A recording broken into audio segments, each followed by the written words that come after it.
Good morning সকলকে। আজকে আমার পিপিটি প্রেজেন্টেশনের বিষয় হচ্ছে একজন আদর্শ ইতিহাস শিক্ষকের যোগ্যতা, গুণাবলী ও পেশাগত উন্নয়নের কার্যক্রম। তাহলে একজন ইতিহাসের আদর্শ শিক্ষক হতে গেলে এই দক্ষতাগুলি কিন্তু অবশ্য প্রয়োজন। তো এই দক্ষতাগুলি সম্পর্কে আমি কিছুগুলি পয়েন্ট তোমাদের সামনে তুলে ধরব। সে পয়েন্টগুলি হচ্ছে, 1 নাম্বার হচ্ছে শিক্ষাগত যোগ্যতা। তাহলে একজন ইতিহাসের আদর্শ শিক্ষক হতে গেলে কতটুকু তার শিক্ষাগত যোগ্যতা প্রয়োজন। তাহলে সেই শিক্ষকের ইতিহাস বিষয় নিয়ে বিএ পাস, যেমন master degree, MA master degree, BEd, আরও উচ্চতর শিক্ষা পিএইচডি, বিভিন্ন ধরনের শিক্ষা, বিভিন্ন ধরনের এই যোগ্যতাগুলি লাগবে। এছাড়া রয়েছে কম্পিউটার প্রশিক্ষণ শিক্ষা। না, কম্পিউটার প্রশিক্ষণ শিক্ষা বিষয়টি হচ্ছে, একজন ইতিহাসের আদর্শ ইতিহাস শিক্ষক হতে গেলে এই কম্পিউটার প্রশিক্ষণ শিক্ষা অবশ্যই তার থাকা প্রয়োজন। কারণ এখন বর্তমান সময়ে কিন্তু পুরোপুরি বললে ভুল হবে, তবে ডিজিটাল হয়ে গেছে। যার ফলে কী হয়েছে, যেমন এই যে তোমরা দেখছো পিপিটি প্রেজেন্টেশন, এটা কিন্তু পুরোটাই কিন্তু কম্পিউটার। সে যদি এই কম্পিউটার প্রশিক্ষণ বা এই শিক্ষাটা তার যদি না থাকে, তাহলে কিন্তু এইটা কিন্তু সে জানবে না বা সেইটা করতে পারবে না। তাহলে এই শিক্ষার্থীদের সামনে কিন্তু এটা বিশ্লেষণ করতে পারবে না। এছাড়া বিভিন্ন ধরনের মডেল বা চার্ট বা আরও বিভিন্ন ধরনের ইতিহাসের জিনিসপত্র, যেটা অনেক সময় লাগে, সেটা কম্পিউটার মাধ্যমে কিন্তু খুব তাড়াতাড়ি হয় এবং আরও বেশি আকারে বা বেশি ডিজাইনের হয়, এবং যার ফলে কী হয়, ছাত্রীরা বেশি কৌতূহলী হয়ে ওঠে।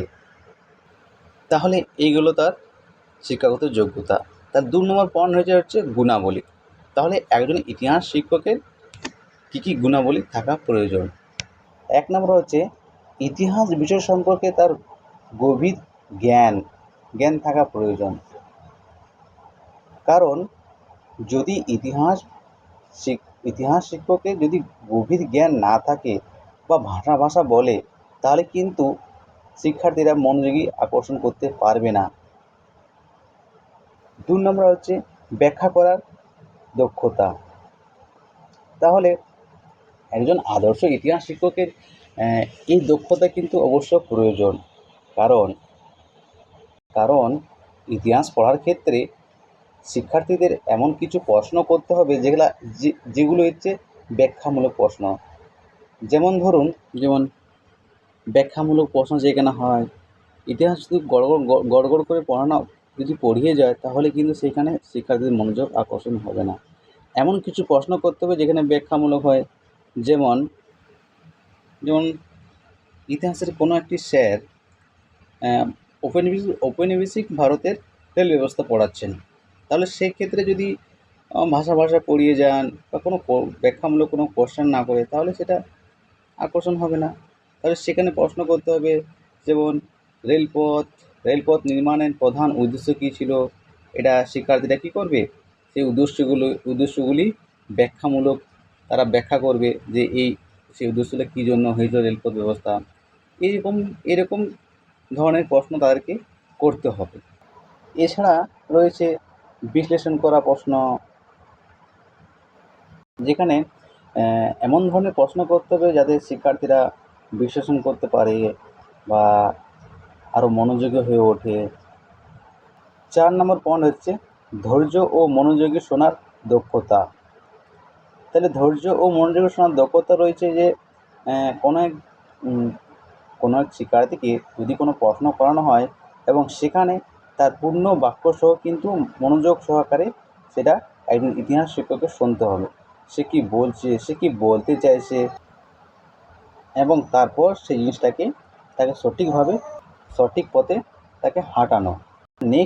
এছাড়া নেক্সট যে পয়েন্ট রয়েছে, শ্রেণীকক্ষে ইতিবাচক পরিবেশ তুলে ধরা। যেখানে একটি শ্রেণীকক্ষে তাহলে একটি শ্রেণীকক্ষে বিভিন্ন ধরনের শিক্ষার্থী থাকে, তাহলে আমাকে এমনভাবে বা এমনভাবে প্রশ্নটা করতে হবে যেখানে সকল মানে শ্রেণীকক্ষে যেমন পরিবেশটা ভালো থাকে। এছাড়া নেক্সট যে পয়েন্ট রয়েছে সেটা হচ্ছে প্রযুক্তি ব্যবহারের ক্ষমতা বা দক্ষতা।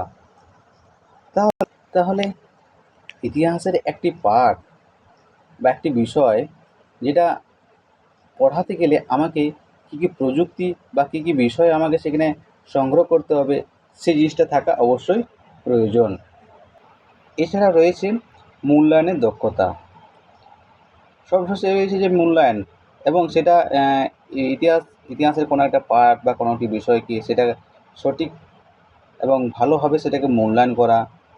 নেক্সট যে পয়েন্ট রয়েছে সেটা হচ্ছে ইতিহাস শিক্ষকের পেশাগত উন্নয়ন কার্যক্রম। তাহলে 1 নম্বর পয়েন্ট রয়েছে গবেষণা ও উন্নত শিক্ষা গ্রহণ। তাহলে একজন আদর্শ ইতিহাস শিক্ষকের তাহলে এই গবেষণা বা উন্নত শিক্ষা গ্রহণ অবশ্যই প্রয়োজন। যে পয়েন্ট রয়েছে সেটা হচ্ছে প্রযুক্তি ব্যবহারের দক্ষতা। এই পয়েন্টটা আমরা কিন্তু আগেও দেখেছি, একটু আগেই আমরা আলোচনা করলাম। এছাড়া নেক্সট যে পয়েন্ট রয়েছে সেটি হচ্ছে শিক্ষাদানে নতুন কৌশল ব্যবহার করা। যেমন নতুন কৌশল বলতে যেমন ইতিহাস, যেমন আমি উদাহরণসহ বলতে পারি, কোনো একটা বিষয় আমি পড়াচ্ছি, যেমন ধরো আমি ক্লাস 6-এর একটি আদিম আদিম মানুষ আদিম মানুষের কথা আমি পড়াচ্ছি। তাহলে সেখানে তাদেরকে নতুন কৌশল কীভাবে শেখাবো বা কীভাবে পড়াবো বা তারা কীভাবে শিখবে, এই জিনিসটা যদি না থাকে একজন শিক্ষকের, তাহলে কিন্তু সেটা শিক্ষার্থীরা তাদের মনোযোগ আকর্ষণ করতে পারবে না। সেক্ষেত্রে আমি কী করব না, তাহলে সেই শিক্ষককে করতে হবে যে বিভিন্ন মডেল ব্যবহার, বিভিন্ন চার্ট ব্যবহার, সময়রেখা বা এই যে কম্পিউটার মাধ্যমে বিভিন্ন ছবি বা ভিডিও, এইসব নতুন কৌশল কিন্তু কী করতে আমাকে একজন শিক্ষককে সে দক্ষতা থাকা অবশ্য প্রয়োজন।